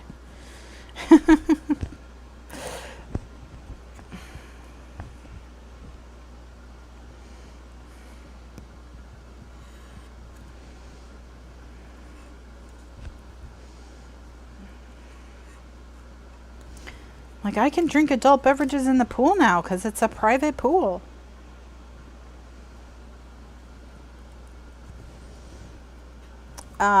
My plan for my 40th birthday was to go on a cruise, so not doing that, but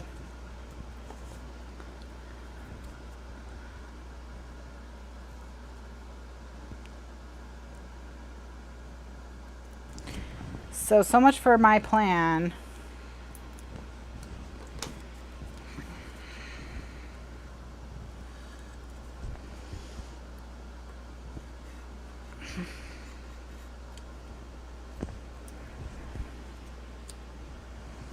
We are probably still going to do Christmas in July as a free YouTube class.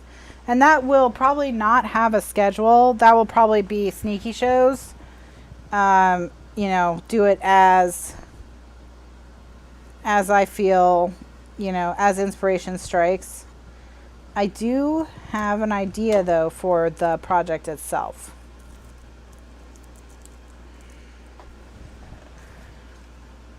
Where was I going to cruise? Probably Western Mexico.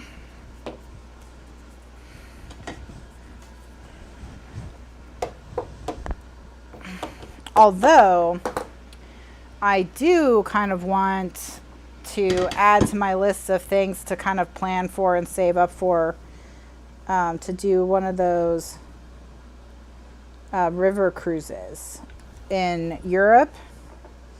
I want to do the one where you can go in Dracula's castle.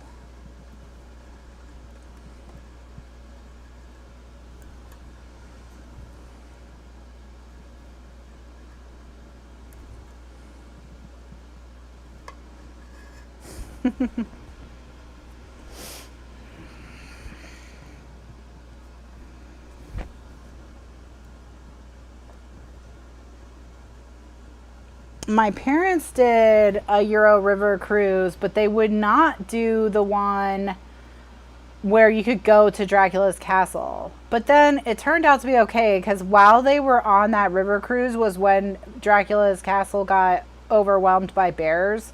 And like bears were running all over the castle, and so you couldn't go in it. So it turned out to work out, but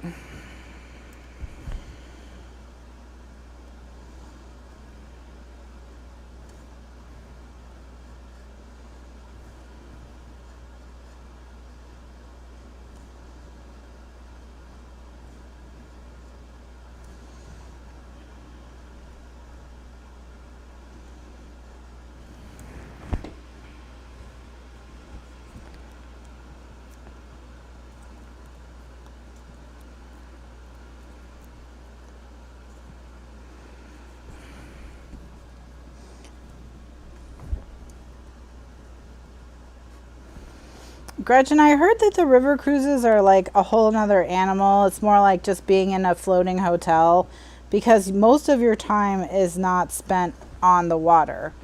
The vast majority of your time is spent on land.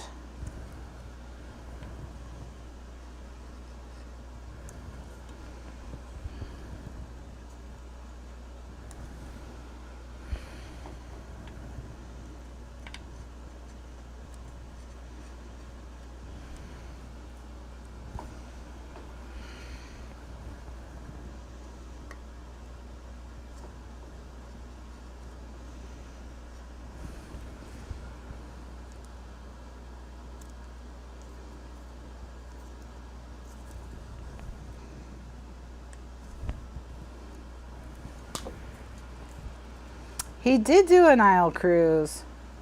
Oh, speaking of Poirot, I watched Knives Out. It's on Amazon Prime, and I thought it was pretty funny. With a pretty funny send up of that whole sort of, you know, the family gathers, someone is murdered, and there's some private detective who happens to be there is gonna solve it. So if you're a fan of Agatha Christie, you should definitely watch Knives Out. It's a lot of fun. It's a lot of fun. I mean, the only thing is, I mean, even his accent, he sounds like Foghorn Leghorn. Is just so funny. But yeah, it was a fun. If you liked, like I said, if you like Agatha Christie, anything like that, you'll really, I think, enjoy Knives Out. You really will. It's worth a watch. It's worth a watch. Okay. All right. So now what I'm going to do is we're going to make this piece here into a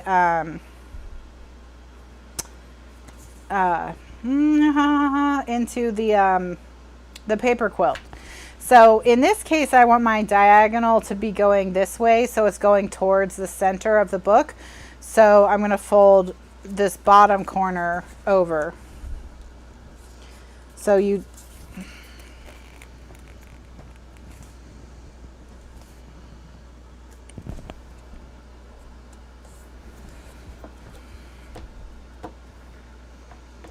CSI KFC. Oh my gosh, yes. Okay.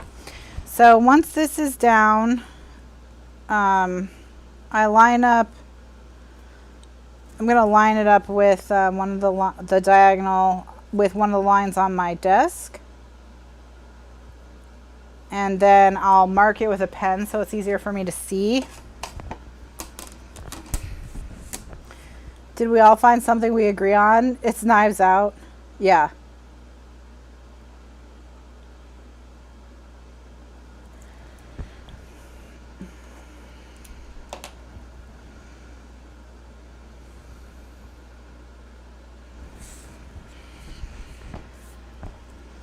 Okay. So now what I'm going to do is going to cover this with tape.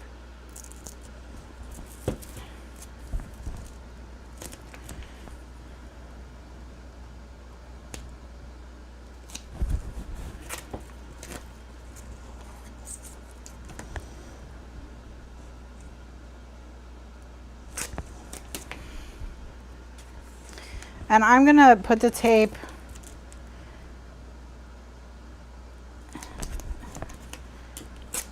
just at the top and bottom, and we should be okay. All right.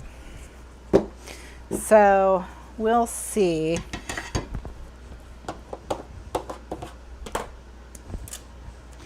I'm going to do the... Well, I found Gretchen does not agree about Knives Out. She felt the execution of certain characters was especially annoying, especially Daniel Craig. The one thing about Daniel Craig's character was the accent. That drove me crazy. The Foghorn Leghorn accent. It was a little too much. I found that really annoying. The other thing I'll say about Knives Out that's really interesting is I think that was the point, that they were all caricatures. Yes, I agree that was the point, but not everyone likes that kind of satire. Mr. Lifeguard and I, partway through the movie, were so annoyed by everything going on that we paused the movie, went to Cold Stone, and came back.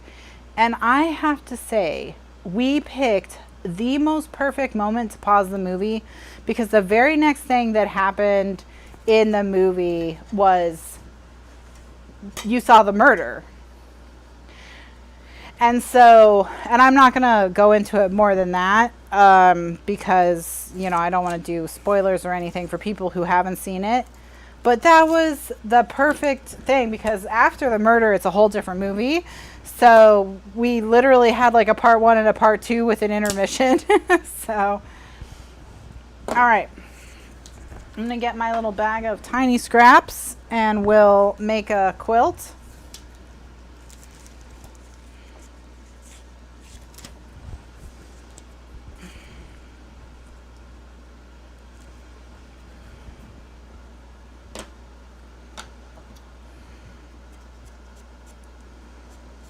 Jamie Lee Curtis's character was fine.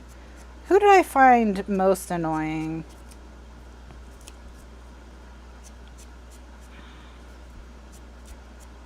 Probably Gwyneth Paltrow or the Toni Collette, who was supposed to be Gwyneth Paltrow. She was very annoying.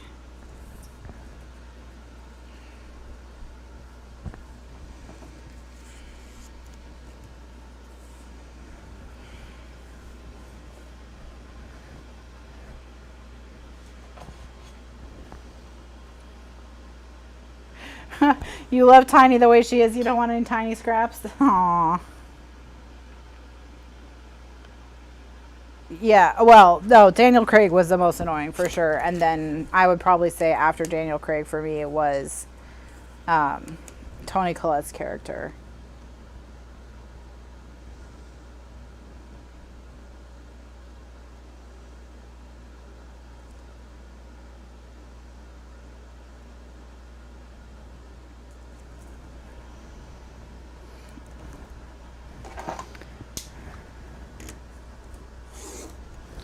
This one had a really raggedy edge from the paper trimmer, so I was just trying to get its really raggedy edge off.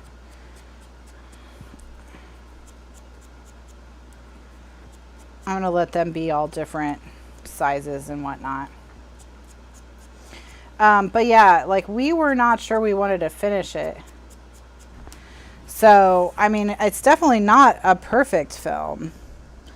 But so I would say if there's a moment where you're like, what is this? I want to quit. Just hang in there because probably 2 seconds later it'll get really interesting. So.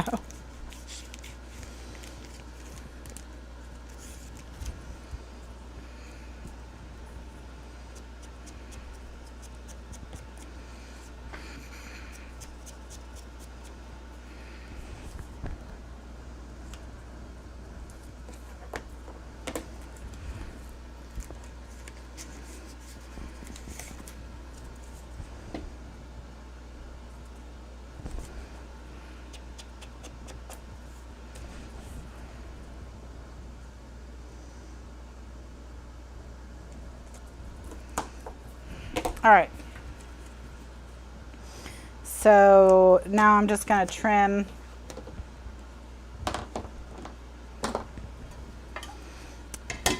the outsides and then we'll do the bottom half.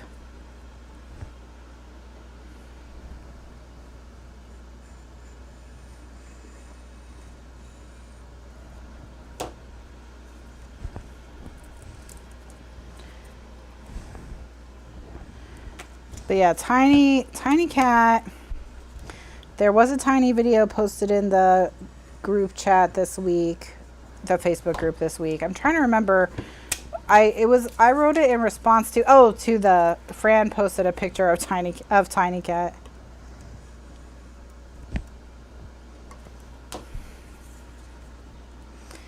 All right.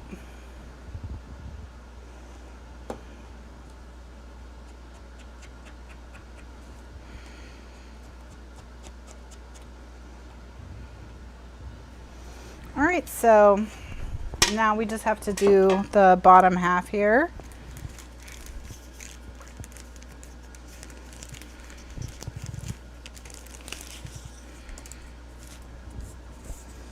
I'm going to do a strip of this.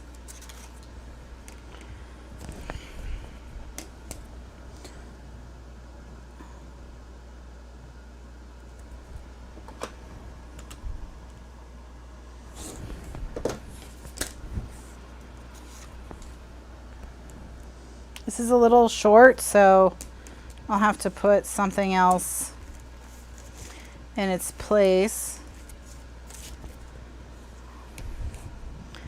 I'm going to do an inch of the stripe, I think. Yes, it's so interesting because Joyce says the quilts. Ooh, or do I want a really thin piece? Let's do a really thin piece. Joyce says the quilts, they look so like, that's just okay. And then you cut off the edges and they look really great. That's so satisfying, isn't it?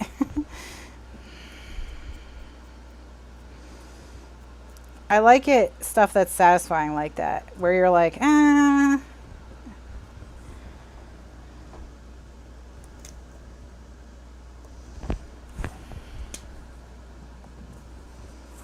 All right, let's see if this is big enough. Yep, now this is big enough.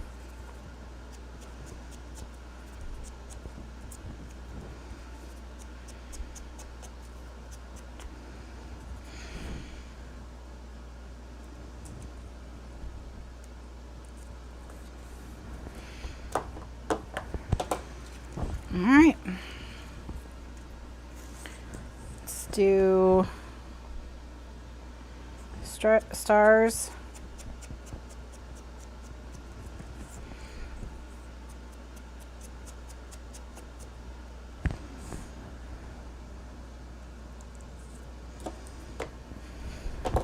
And then I see a little piece of blue right here. I'll just stick down.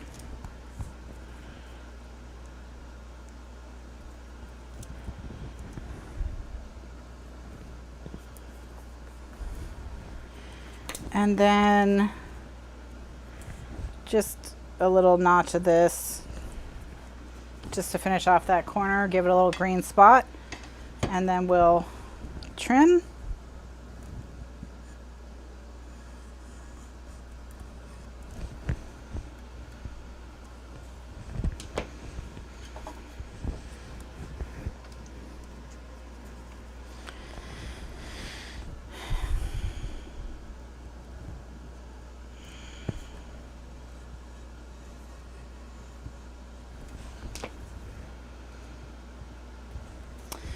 Now Ryan Johnson, who did, he was the director of Knives Out.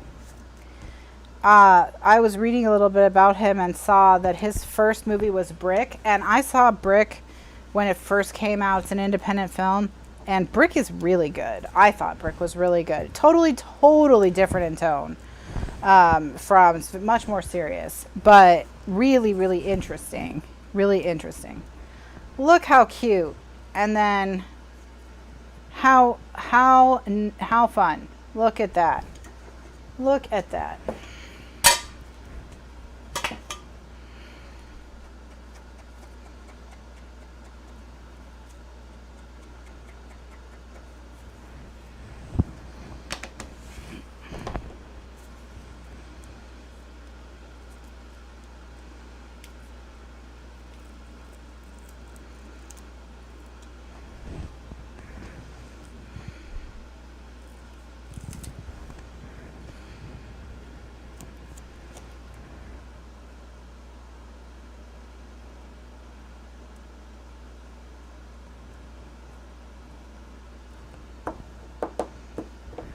I'm going to make it a little bit crooked, and then we can just put tape on the back of this and on the back of this and stick them down. Sandra approved. Sandra approved. Well, thank goodness. Thank goodness.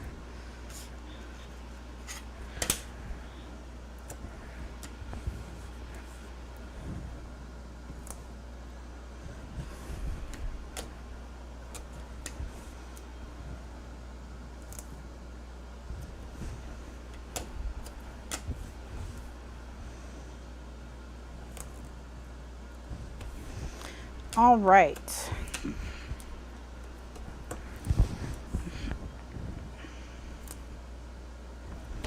We got a little place to do some journaling on the back.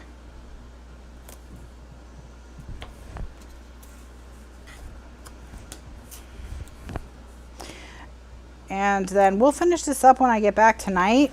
But I'm going to keep to my schedule pretty closely today because, as I said, we did kind of overdo it in the pool yesterday, and my shoulders are pretty sore, so I can really feel like my right shoulder, which is the one that gets used the most during the show, and consequently therefore I have the most trouble with it, is being kind of a little jerk right now. So just so that I can do a show tonight, I'm gonna go put some ice on it. And then we already, Mr. Lifeguard and I already this morning were like, no more swimming on Wednesdays. He's like, yeah, we just have to, if we want to be in the pool, we have to be just floating on Wednesdays. No swimming, only floating.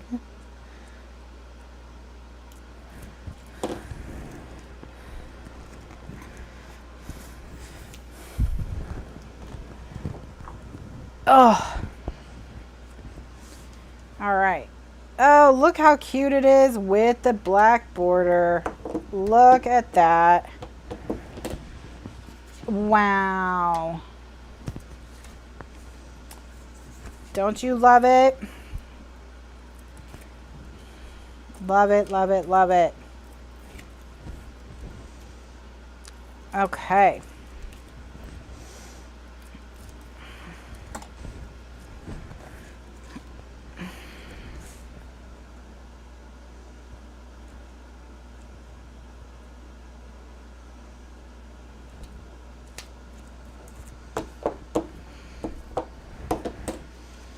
Yeah, well, that's the plan, is to get stronger so that we don't get as many owies. Okay, so I'm just going to leave this here for tonight, and we'll just get started with this right tonight, and we'll go back and savagely attack footprints in the sand. Again this evening at 9 p.m. Eastern USA time. So I'll be back at 9 p.m. Eastern USA time. Currently it is 4 p.m. Eastern USA time. So 5 hours from now I shall return with more complaints about 7-year-old novels. Be sure to vote on next month's selection in the Glitter Gang Facebook group, which is linked below. And I will see you soon. I'll be back. So thanks so much for watching. Have a great afternoon. For those of you who are headed to bed or headed to dinner, enjoy your evening. Enjoy your weekend. I'll see you next week. And for everyone else, I'll see you in a few hours. Thanks so much for watching and have a great one. Bye now.